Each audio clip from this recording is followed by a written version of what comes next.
बिस्मिल्लाहिर्रहमानिर्रहीम। क्या आपने कभी सोचा कि आपकी एक सांस आपकी शख्सियत पे क्या तासर छोड़ सकती है? फ़र्ज़ किया आप किसी मीटिंग में अपने कुलीग, अपने दोस्तों और सीनियर और जूनियर के साथ मसरूफ़ हैं और आपकी सांस की बदबू किसी पर क्या नाखुशगवारी का तासर छोड़ सकती है। कुछ लोग इसको मामूली चीज़ समझते हैं, जबकि ये बाज़ बहुत बड़ी शर्मिंदगी, लैक ऑफ कॉन्फिडेंस और डिप्रेशन का शिकार भी हो सकती है। आज हम डिस्कस करेंगे कि ये मुंह की बदबू जो है ये क्या होती है, इसकी वजूहत क्या है, इसका हल क्या है और आखिर में आपको एक ऐसा मैं मैसेज दूंगा जो आपकी ज़िंदगी को बदल सकता है। आपसे मुखातिब मैं हूँ डॉक्टर मोहम्मद यूनुस वड़ैच, माहिर अमराज नाक एंड गला। तो आइए हम देखते हैं कि हमारे मुंह के अंदर जो बू आती है, हमारी सांस के अंदर जो बू आती है, उसकी केमिकली वजह क्या है।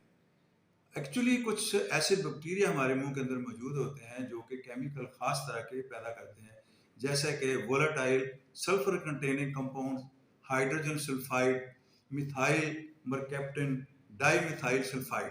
तो ये हैं वो केमिकल जिनकी वजह से हमारे सांस या मुंह में बू आती है।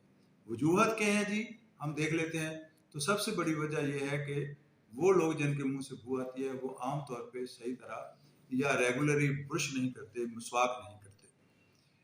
मिसवाक या ब्रश ना करने की वजह से खुराक के पार्टिकल, खुराक के ज़रात उनके दांतों में फंसे रह जाते हैं। जब ये ज़रात गलते सड़ते हैं तो मुंह से बू आती है।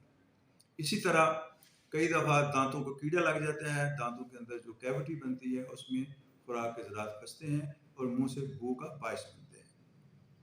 मसूड़ों की कुछ बीमारियां हैं जैसे जिंजीवाइटिस या पेरियोडेंटाइटिस, तो इससे भी मसूड़ों की वजह से इन्फ्लेमेशन होती है, वो फूल जाते हैं, दर्द होती है और अल्टीमेटली बंदे के मुंह से, मरीज के मुंह से बू आनी शुरू हो जाती है।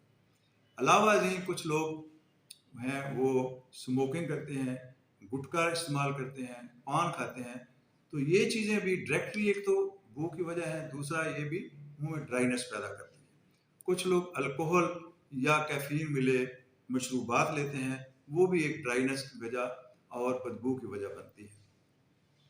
इनके अलावा हमारे ज़ुबान के ऊपर बाज़ का कोटिंग हो जाती है जो कि मरे हुए बैक्टीरिया और कुछ फुलियात हैं जिसकी वजह से वो सफ़ेदी नुमा मादा हमारी ज़ुबान के ऊपर जमा हो जाता है और लोग जब हम ब्रश करते हैं तो उसको रिमूव नहीं करते, लिहाजा ये जब काफ़ी देर तक जमा रहता है तो बदबू का मौजूद बनता है।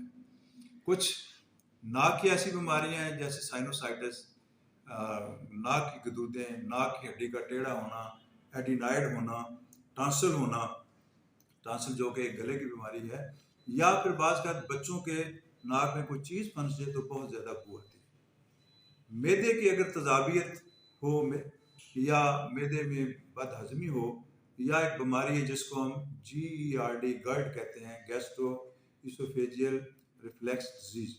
जब बंदा रात को सोता है तो मैदे की जो तजाबियत है, जो एसिड है, वो मुंह में आ जाता है और उसकी बहुत गंदी बू आती है।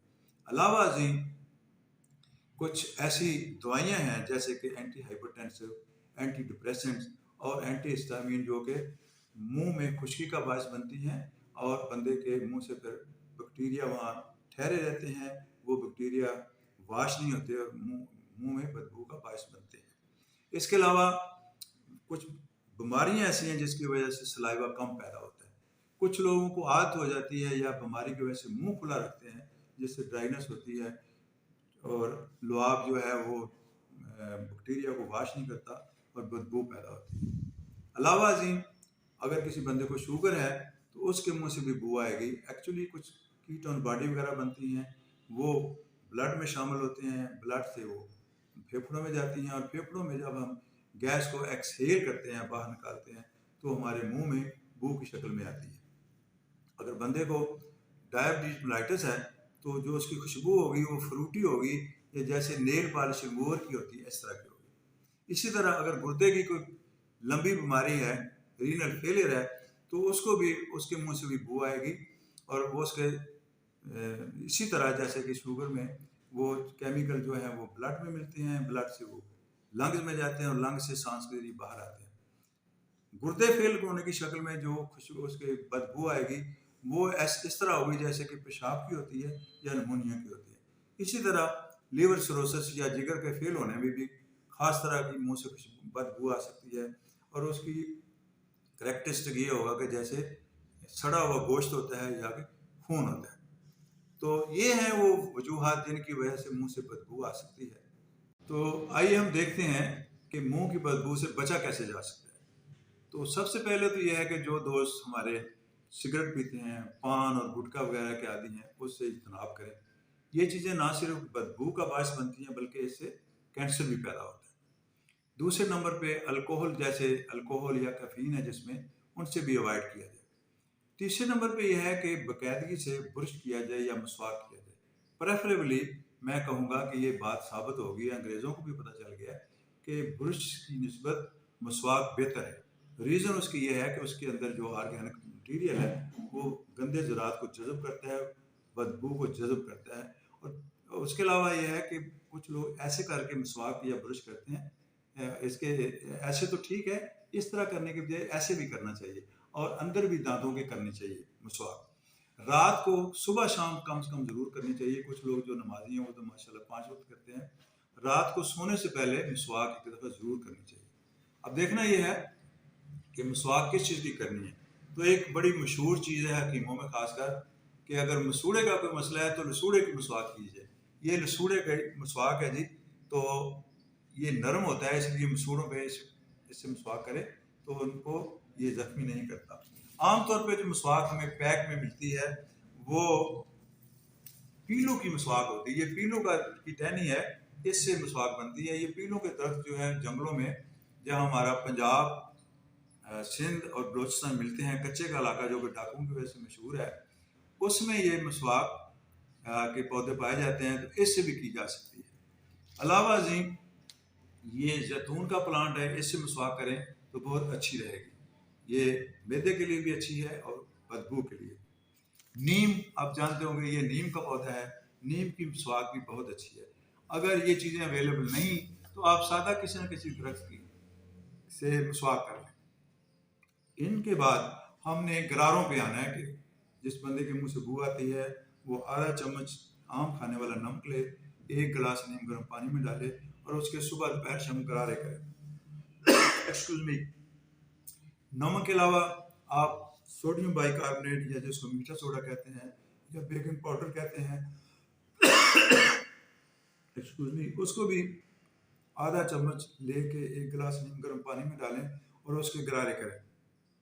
इसके अलावा कुछ लोग कहते हैं कि नारियल का तेल आधा चम्मच लेके पानी में डाल के उसके गरारे करें। इनके अलावा कुछ चीज़ें और भी हैं जो कि घर में किचन में अवेलेबल है। अजवाइन आपने देखी हुई होगी, अगर मेरा कैमरा करीब आए तो। अजवाइन को चबाना चाहिए, इससे एक एंटीबायोटिक है जो कि वायरस के खिलाफ भी काम करती है और बैक्टीरिया के खिलाफ भी और बदबू के खिलाफ भी बहुत अच्छी है। अलावा जी ये दारचीनी है, इसको भी मुंह में रखना चाहिए, इससे भी बदबू खत्म होती है। इलायची को तो आप लोग सारे जानते होंगे, ये भी मुंह में रखें तो बजाय बदबू खत्म होने के ना सिर्फ बदबू खत्म करती है बल्कि खुशबू भी पैदा करती है। इसके अलावा लौंग आप जानते होंगे, और लौंग के गाने को तो सारे लोग जानते हैं, ये भी बहुत मुफीद है। ना सिर्फ बदबू को ख़त्म करता है, ये खुशबू भी पैदा करता है और दांत के दर्द में भी बहुत ज़्यादा ऑथेंटिकेटेड चीज़ है। और इसके अलावा आप ये पुदीने के पत्ते हैं, पुदीने के पत्तों को भी चबा सकते हैं। इन चीज़ों को चबाने और मुंह में रखने के अलावा इन सब के कावा भी आप पी सकते हैं। अगर आप कुछ भी नहीं कर सकते तो खाने के बाद कम से कम सादा पानी से ज़ोर ज़ोर से गरारे करें या कुली करें, तो उससे भी आपके मुंह की जो है वो बदबू इंशाल्लाह ख़त्म हो जाए। अगर 2 हफ्ते के लिए खुशबू ये बदबू ख़त्म नहीं होती तो आप समझते हैं या आपको शक है नाक का मसला है या गले का मसला है या कोई मैदे, जिगर या एक्सक्यूज मी गुर्दे का मसला है, तो फिर डॉक्टर से रुजू करना चाहिए। दोस्तों याद रखें, आपके मुंह की बदबू एक सादा सी अलामत नहीं है, बल्कि ये आपके जिस्म की एक कराई है, चीख है। ये क्राई फॉर हेल्प है कि मेरे अंदर कुछ गड़बड़ हो रहा है, इसका कुछ कर लें। अगर आप चाहते हैं कि आपके रिश्तेदारों में इज्जत हो, आपका इत्मीनान बहाल हो, आप सोशली एक्टिव रहें, तो मुंह की बदबू को कभी नज़रअंदाज ना करें। बल्कि इसका इलाज करें या इलाज करवाएं। अल्लाह हाफ़िज़।